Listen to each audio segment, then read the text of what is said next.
What I got, you can't buy. It resides between my eyes. Walked through the fire, came out better on the other side. See, life's like a beach if you find the same. And right now, I'm feeling like 100 grand. You are listening to Inspired Insider with your host, Dr. Jeremy Wise. Dr. Jeremy Weiss here, founder of InspiredInsider.com, where I talk with inspirational entrepreneurs and leaders. Today is no different. I have Julie Olson. You can check them out at turnerlee.com. And Julie, before I formally introduce you, I always like to point out other episodes of the podcast people should check out. Since this is part of the Top Agency series, there's a really good one with Todd Taskey. Todd Taskey helps pair agencies with private equity. He's got the Second Bite podcast. He helps sell agencies. So he calls it the Second Bite podcast because sometimes when they sell and the private equity sells again, sometimes the founder makes more on the second bite than they did on the first when they first sold. So there is a really good episode about valuation space, the agency space, and businesses, M&A. That was a really good one. Another good one was Adee Clevitt. Adee Clevitt has a company. She is a done-for-you company that helps companies create SOPs. They go in, they help with client onboarding, they can help with staff onboarding, and they will help document all of your SOPs, put them into a portal so that they can be accessed. So we're going to be talking about streamlining operations on this interview. That was a really good one. We geeked out about our favorite productivity tools and, just our favorite software and everything like that. You can check those out on inspiredinsider.com. This episode is brought to you by Rise25. Rise25, we help businesses give to and connect to their dream relationships and partnerships. How do we do that? We do that by helping you run your podcast. We're an easy button for a company to launch and run a podcast. And we do the strategy, the accountability, and the full execution. So Julie, we call ourselves the magic elves that run in the background and make it look easy for the hosts so they can create amazing content, create amazing relationships, most importantly, run their business. For me, the number one thing in my life is relationships. I'm always looking at ways to give to my best relationships, and I found no better way over the past decade to profile the people and the companies I most admire and share with the world what they're working on. So if you've thought about podcasting, you should. If you have questions, you can go to rise25.com or email us at support@rise25.com. I'm excited to introduce Julie Olson. She is a CEO and owner of Turner Lee Consulting Design. They are a full-service design agency specializing in brand development, customer research, package design, as well as print services. They've been helping companies for over 26 years, developing efficient and successful design. They work on anything from logos to website to handling production, and they print for thousands of products worldwide. They worked with companies such as HP, the Golden State Warriors, and many more over the years. And their TLC design to print processes help companies avoid pitfalls of print and streamline and provide a transparent design collaboration. And ultimately, that helps save time and money. Julie, thanks for joining me. Thank you for having me. That was perfect description. Awesome. And I want to start off with, and we'll dig into a little bit of the things you did for HP, the Golden State Warriors, but just talk about Turner Lee for a second and what you do. Oh, awesome. Thank you. Well, in my early stages of work, I worked with a lot of large agencies in California and the Bay Area. And that's how I got my start, and actually worked for different companies that helped me understand the process better. So, for example, market research innovation. So one of my first jobs was in market research and sensory evaluation with products that we all know and use every day, everything from Sara Lee to Quaker to Kraft and Budweiser. I was the official taste tester for the Budweiser sensory testing. It was a great learning experience. And then I got How's your liver? Pretty good From that, okay. right now. It was very insightful and helped me develop my love and understanding of how packaging and products are married and work better together. And then from there, working with a lot of large agencies and understanding the agency world. And I decided that I wanted to start my own agency 26 years ago. And we wanted to be different in a way that we could be more effective working with our customers. And that meant that I created one of the first virtual agencies. They all told me I was going to fail and that you needed a fancy address with fancy leather couches and fancy artwork. But I said, no, it's not the way I'm going to roll. So I spent my time actually in our clients' offices, understanding their process and the way they work and what struggles they were having to better understand how we could provide a full suite of integrated services with them. So we're talking at that point, people now are listening like, yeah, of course, virtual, but back in 1998, that was not normal at all. Not normal. I don't even know what was the internet like at that point. And because I'm sure design has changed a little bit of the way you go about generating ideas and things like that too. It was a very different world. It was a lot more, in the office, creative collaboration with teams, which took a very long time. And you were in basically a bubble in your office instead of where you should be with your clients, understanding their products and some of the hurdles that they were facing. So from that point, I realized that when we would create creative pitches or packaging designs, or even, print advertising, sometimes we were way off the mark of what our customers wanted. And to me, that was just a huge waste of time and waste of money. So that was the opening, door and idea in my brain that if we spent more time understanding the clients and their product and their packaging needs or campaign needs, that we were better able to hit the mark faster and right on. What did you learn, Julie, early on? You said you did taste testing and stuff with Budweiser and some of these big companies. What was an instance you remember about maybe the feedback that you gave or had, or the collaboration of the feedback that was happening around the table? It was really brilliant scientific models that we would do, qualitative and quantitative testing with large focus groups, and then our own testing too.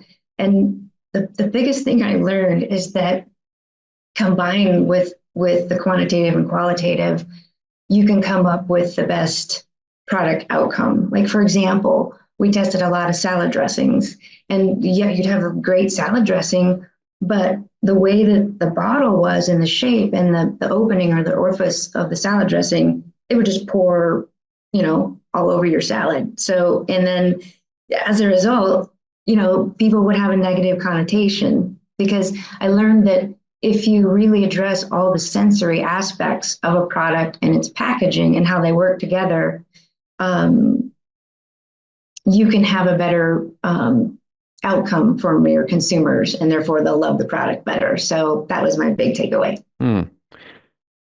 Talk about your first client. You strike out on your own. It's a risk, right? Yeah. You could have kept working with these big companies under, another, I don't know, less risk working for someone. Talk about how'd you get your first client? That's a great question. Excuse me.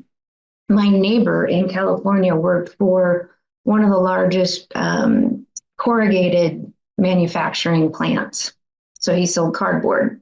We were having a glass of wine one night and he said, I'm just so sick of these agencies that don't know print and don't know what they're printing on, the substrate material. I just wish there was a way that there was an agency that knew what they were doing, that by the time they designed something, it would actually work on print.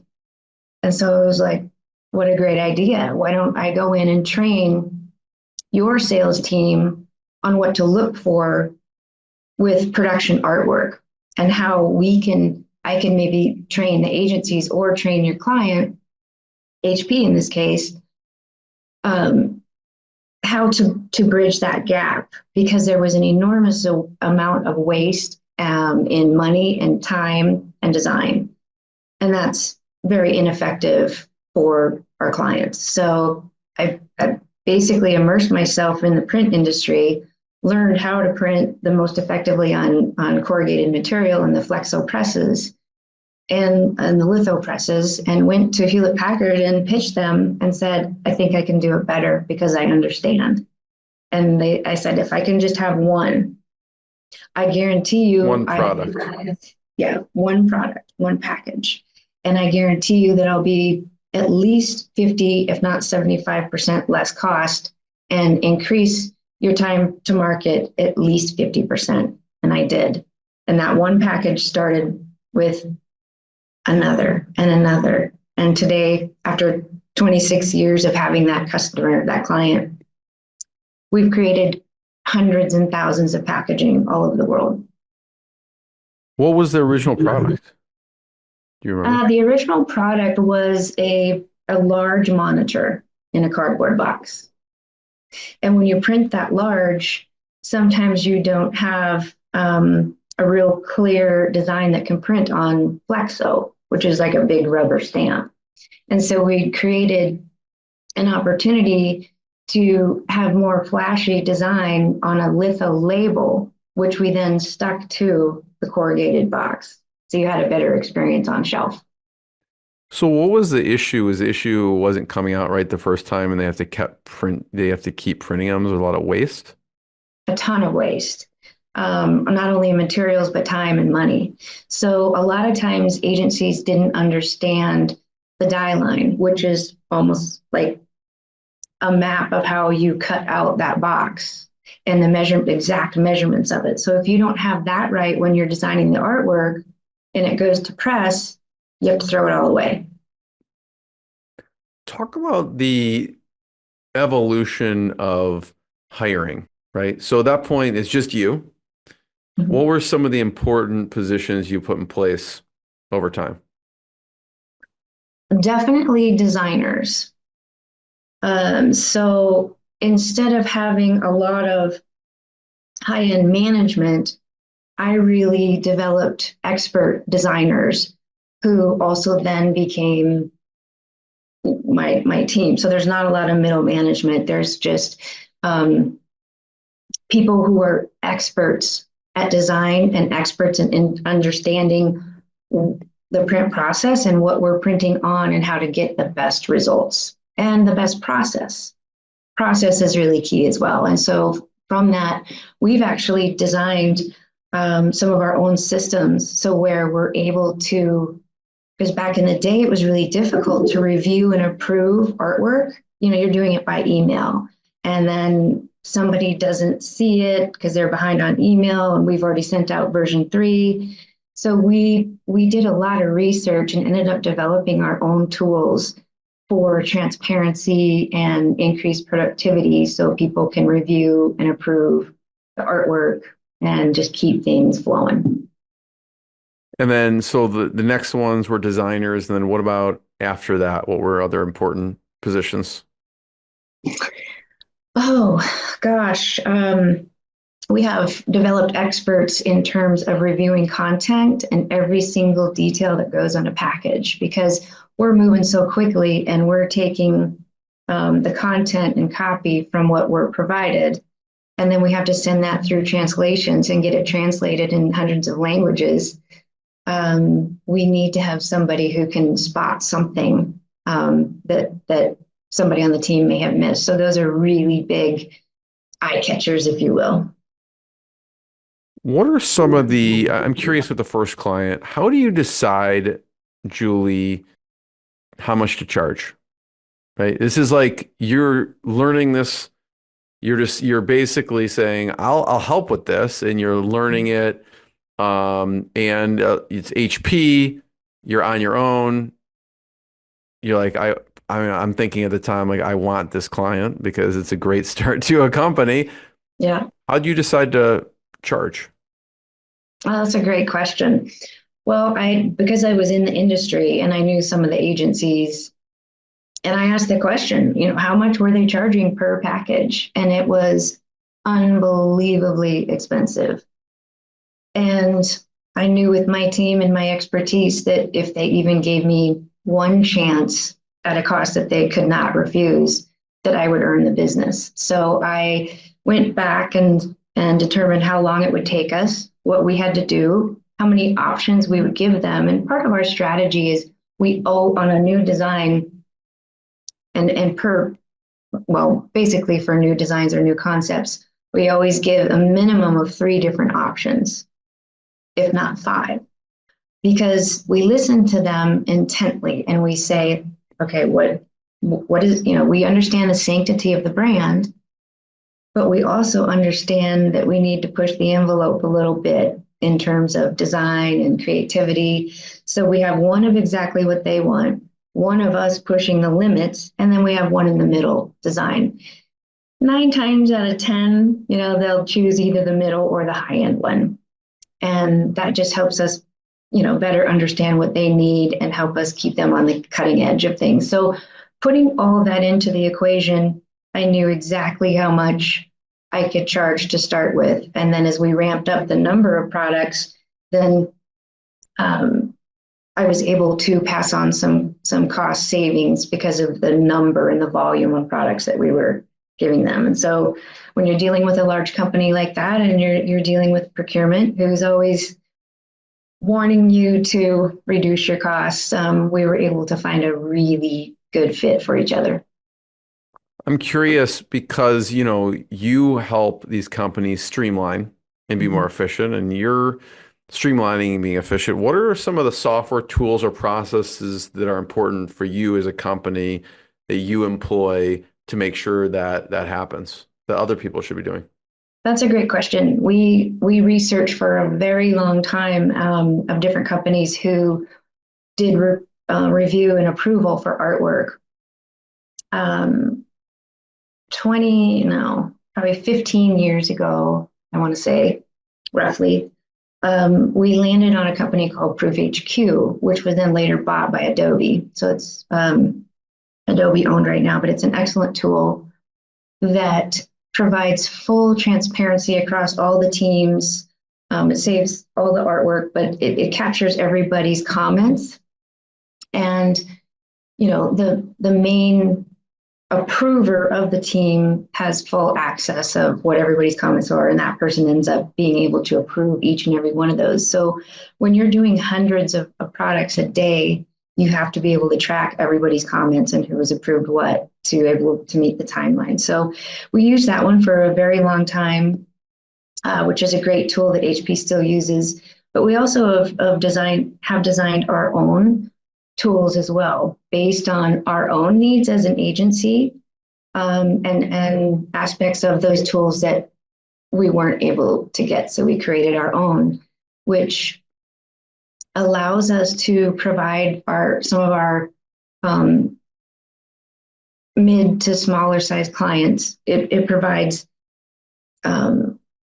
basically a portal that has all of their assets on there, because as an agency, they would call us and be like, do you have that one logo, or do you have that one package?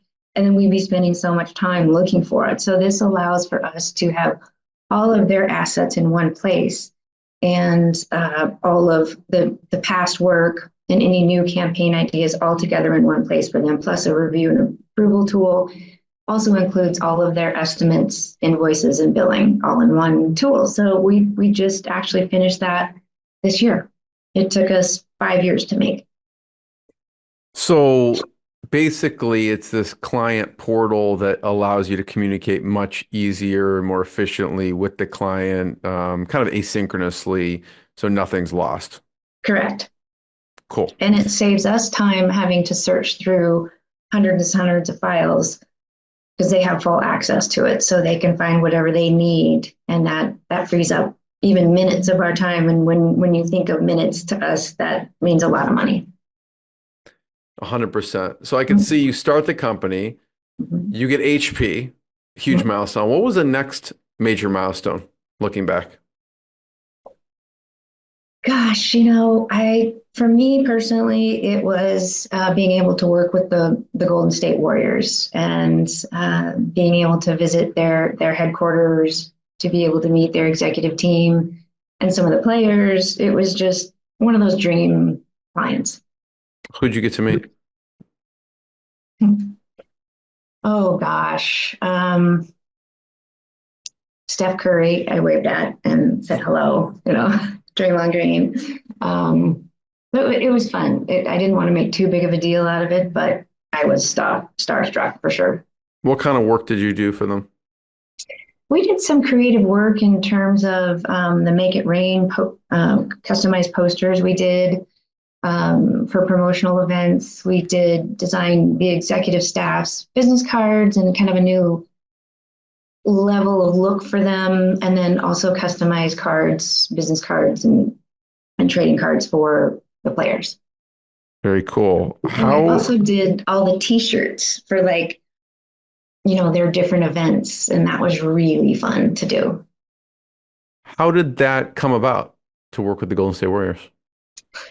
It's networking, which I love, and what you love as well. And being in the Bay Area, I had the pure blessing of raising my son there, who I named the company after him when he was born. He was a week old. I started my company. So the name Turner Lee is actually his name.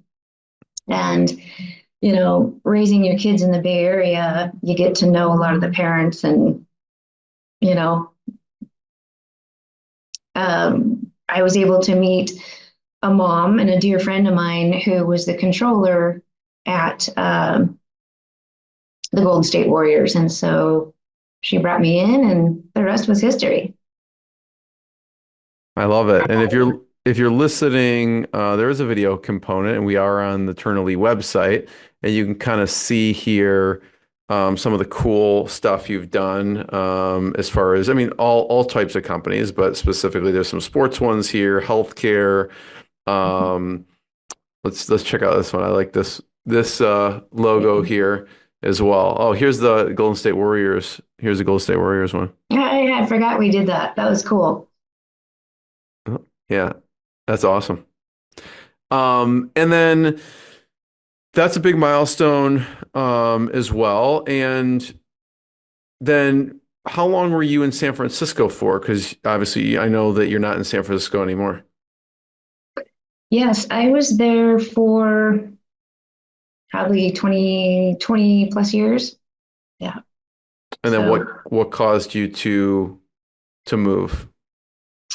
Well, I'm originally from South Dakota, and so when I moved out to the Bay Area, it was a bit of a culture shock. And I can't believe I landed some of the jobs I landed. But it was based on my, I think, upbringing here in South Dakota and great work ethic that helped me earn those jobs. So the reason why I left was Hewlett-Packard moved the packaging division to Colorado. And I had always been, over the years, I had already trained the worldwide packaging managers for HP. And they said, well, we're moving, the packaging division to Fort Collins. Oh, by the way, we need you to be there. So I moved. So I was in Colorado for 4 years, and, being so close to home in the Black Hills and my family, I just kept finding myself always going back home. And so right before COVID, I ended up moving back home, which was a great move for me. And since we have a virtual agency, I can live anywhere, and it worked out perfectly. Julie, who are some of your mentors in business over the years? I would say, gosh, a lot of my clients who have become friends over the years, with a 26-year relationship with HP, I've had a lot of the managers that I've worked with there who have since retired, but we're still friends. They were great mentors. The friend that I mentioned at the Golden State Warriors, and other agency owners, and the scientific world of the sensory evaluation, those were great mentors. Understanding the industry so well, and helped me form my love and appreciation for products and packaging, and the symbiotic relationship that they have. What's a piece of advice that sticks out with any of the people, whether it's from people at HP you worked with or through the research? I think having a good plan that you understand their process, and you try to help them determine how you can continuously making it better for them, to always keep learning, no matter what. After you think you know it all, you don't. So I think always keep learning, always keep striving to find a way to be better. I know one of the things you do is you are an adjunct professor at the university, and one of the things you teach is helping students learn the art of personal selling. All right. Talk about what you mean by personal selling. Well, it was interesting. After I kept coming back to South Dakota, and it's actually Black Hills State University is my alma mater. And so I love Black Hills State University. And I got a business degree in marketing and a tourism degree from there. And I always wanted to give back.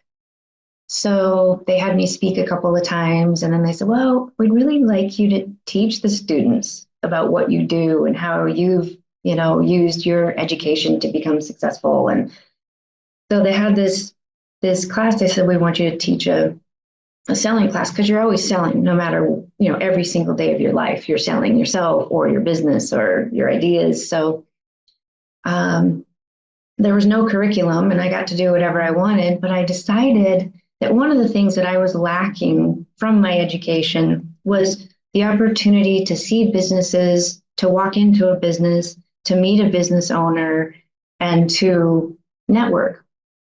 And so I made my students go through a Julie's training of how you interact with someone and how you meet them and what questions to ask and how you represent yourself. So they had to create their own business cards, be able to shake somebody's hand correctly, look them in the eye, which is hard for students. They don't even really know how to do that too well. But I ended up taking them to 37 different businesses in the Black Hills. And we had the opportunity for them to ask questions. How did you start your business? How did you come up with the idea? How did you create your logo? What were some of the biggest challenges? And then if there were holes in our schedule, I would fill it up with people like, my clients and my contacts from Hewlett-Packard, Apple, Amazon, the Warriors, and they're like, there is no way you have these clients and these people. And I said, well, it's true. And they were so excited about this class and what they'd been learning, and their confidence was so great. And it was also an entrepreneurial based class. And they said, well, we want to go. We want to go to the Bay Area. We want to see it because we don't believe it. We don't believe that you little country bumpkin left Spearfish, South Dakota, and went to the Bay Area and had all this success. So I said, all right. They challenged me, so I challenged them back and said, if you guys develop a business plan and make it compelling and you raise the money, I'll take you for a week to the Bay Area. Lo and behold, it was such a success. We raised more money than what we ever dreamed of. I took them to the Bay Area for a week. We all had to have uniforms. We dressed the same, every day. We had a schedule. We got to see some of the things that they'll never, would have ever been able to see to inspire them. We went to the Hewlett-Packard Innovation Center. We went to the brand new Apple Center that wasn't even open yet. I took them to Hamilton. I took them to courtside game of the Warriors and inside of the private Chase Lounge, where they got to meet Guy Fieri and some of the players courtside, to the oldest hotel in San Francisco, to some wineries that were my clients, and a yacht tour under the Bay Bridge and under the Golden Gate Bridge and back. And I think that was a gift that they will never forget, and inspired them that they can become whatever they want. Some of them are on their third business that they've created already. I believe it was 2 years ago. So they're doing awesome. That's amazing. What was the original business? Like they came up with a business and they raised money. Was it like a collective business that they all... I made them develop a business plan that the kids were going to San Francisco, and this was part of their unique learning experience that they would never have again. We went to all these businesses in the Black Hills, and now they wanted to be able to see real life big business. Because I think when you can see it and you can experience it, it's not a scary thing. It becomes something that you can achieve. And all these beautiful, wonderful people of my network that I know were so supportive of them and so kind and so generous. And that left a lasting impact on their lives. That's an amazing experience. They're wow. The next class wants to do that again, so you have to replicate. And I'm like, I don't know that I can replicate. You can't top that. Julie, talk about some of the challenges. From the get-go, it seems like you landed HP. You've had some big clients. I'm sure there's also been challenges along the way. Yeah, there's always challenges. But for me, that kind of spurred me on a little bit.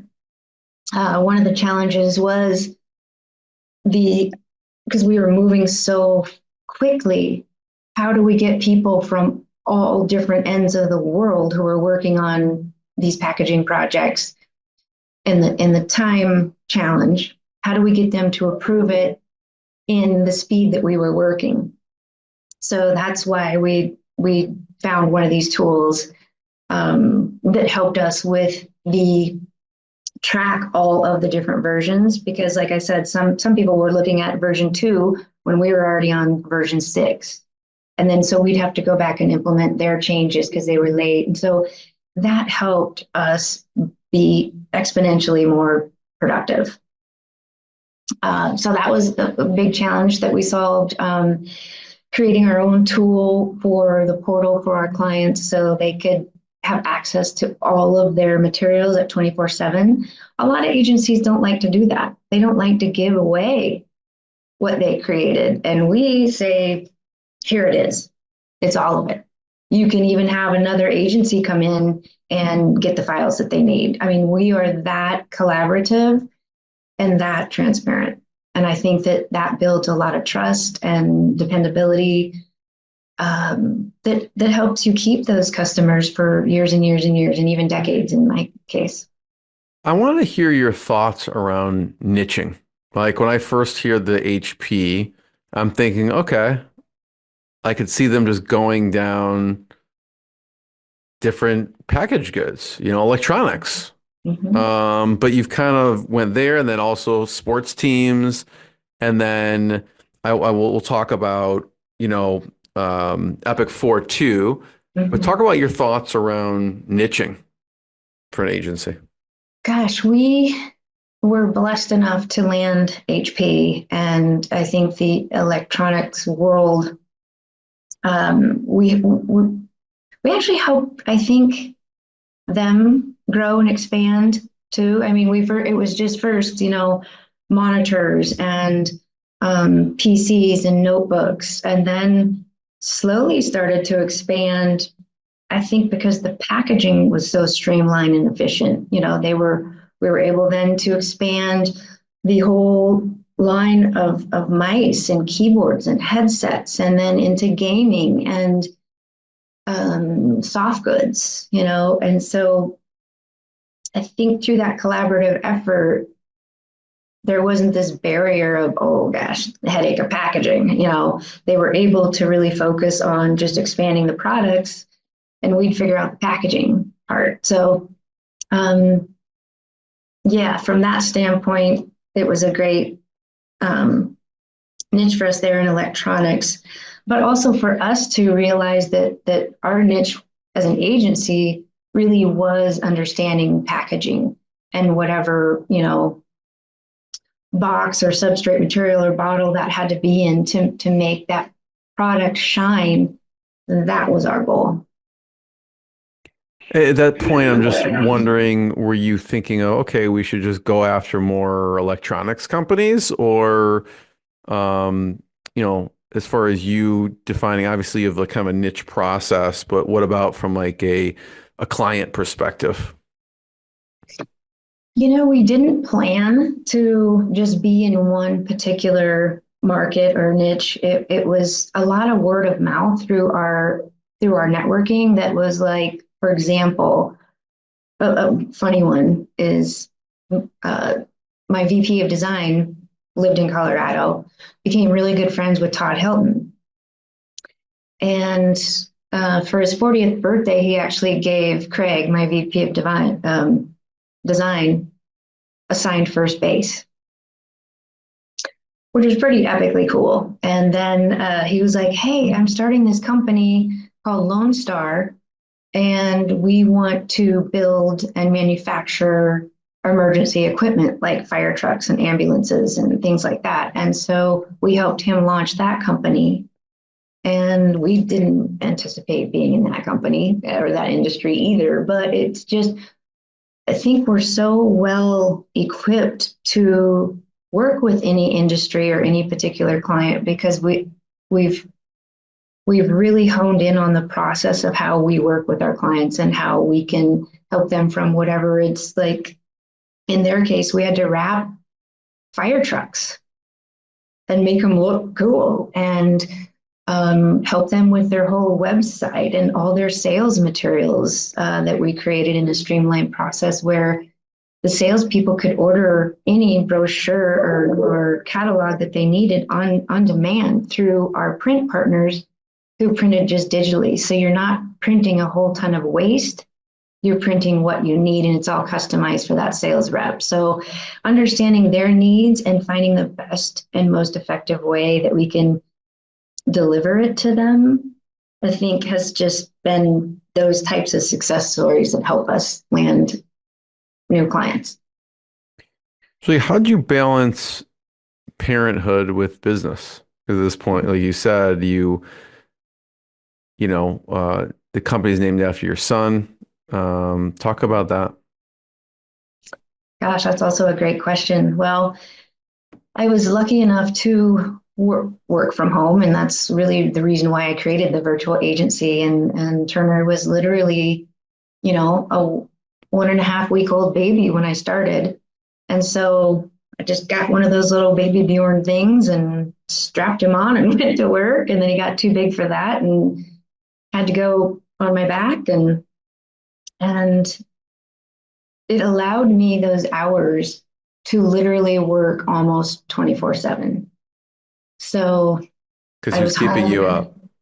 Yeah. Mm-hmm.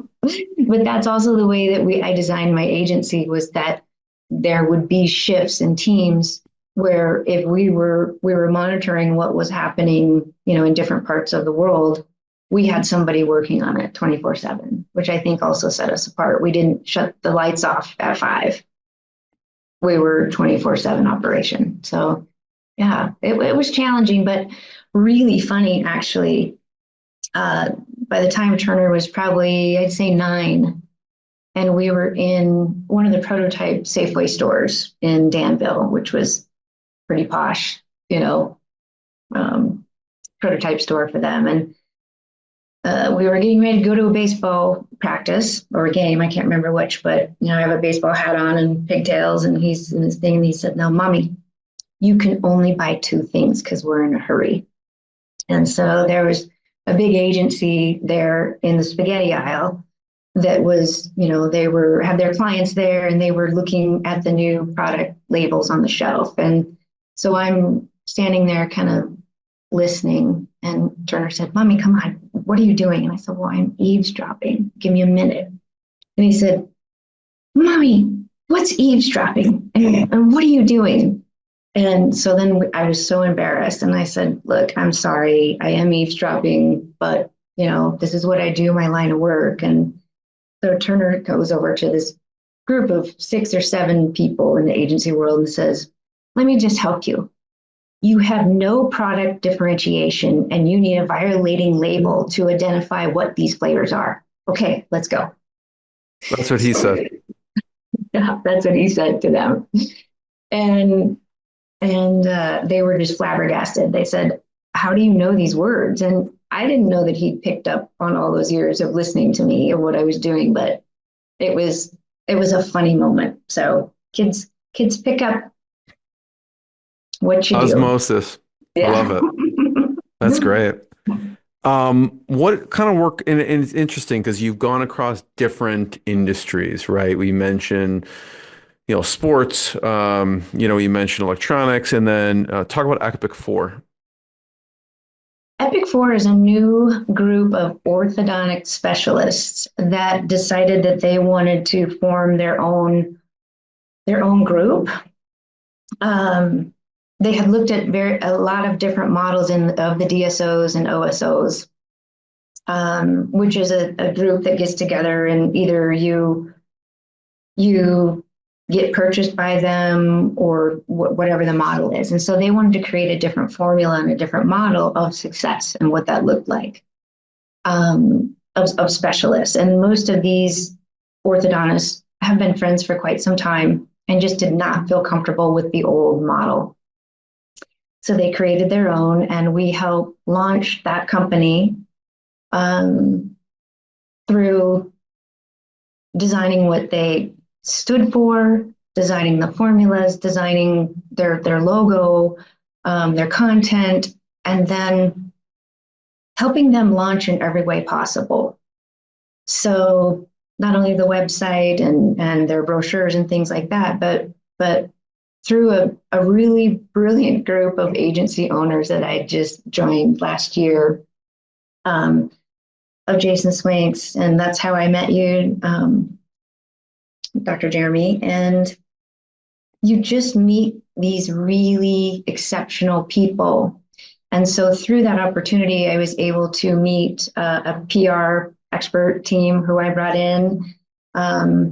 We'll also be bringing social media experts in, things that I don't specialize in, but bringing together a group of people that are exceptional just has been one of the greatest, I feel, accomplishments. I have fun. I love what they do. I respect what they do. In fact, we plan to have you help with this group as well.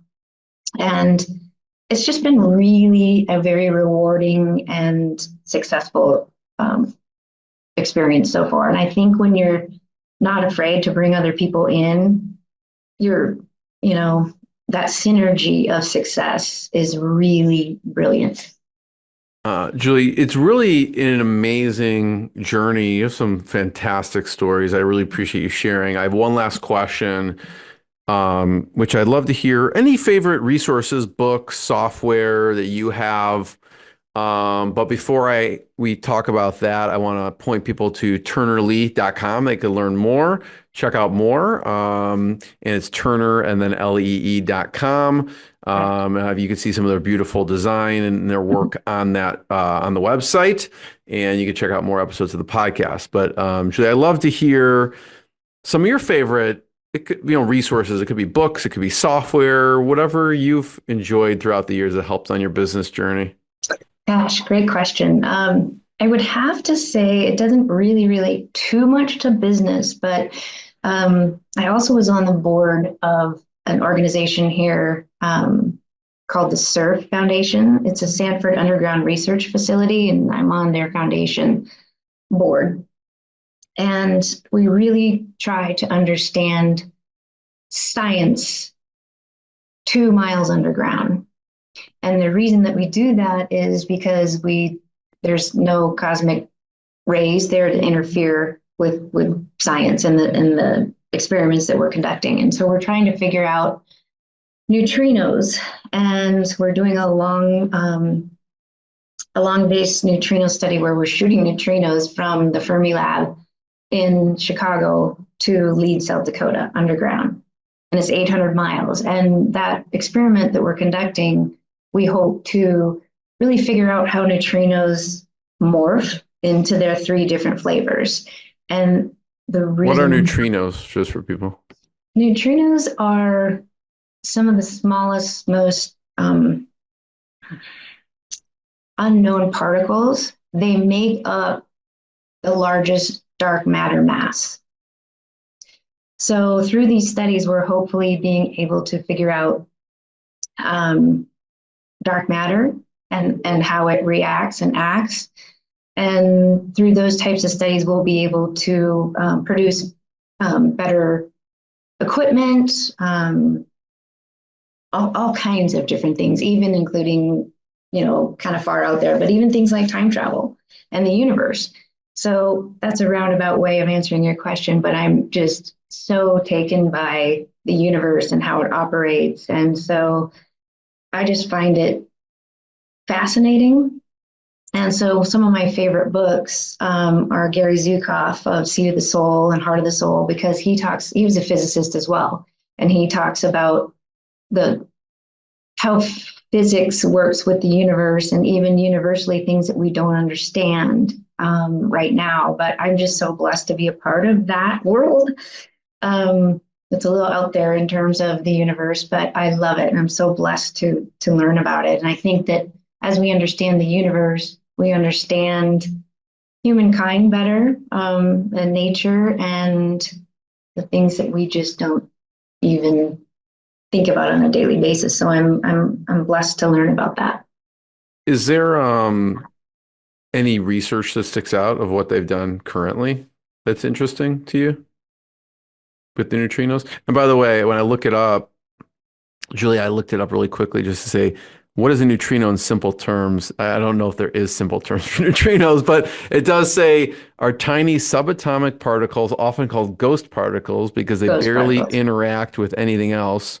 However, neutrinos are the most common particle in the universe. Believe it or not, approximately 100 trillion neutrinos pass completely harmlessly through your body every second. Yeah. Wow, that's crazy. Yeah, it is really, really crazy. And we when I explain it even to kids, I go around and talk about it as well. And that's what our team does. And we hold all these great scientific learning experiences in STEM education. And we're one of the largest STEM educators in South Dakota and the United States.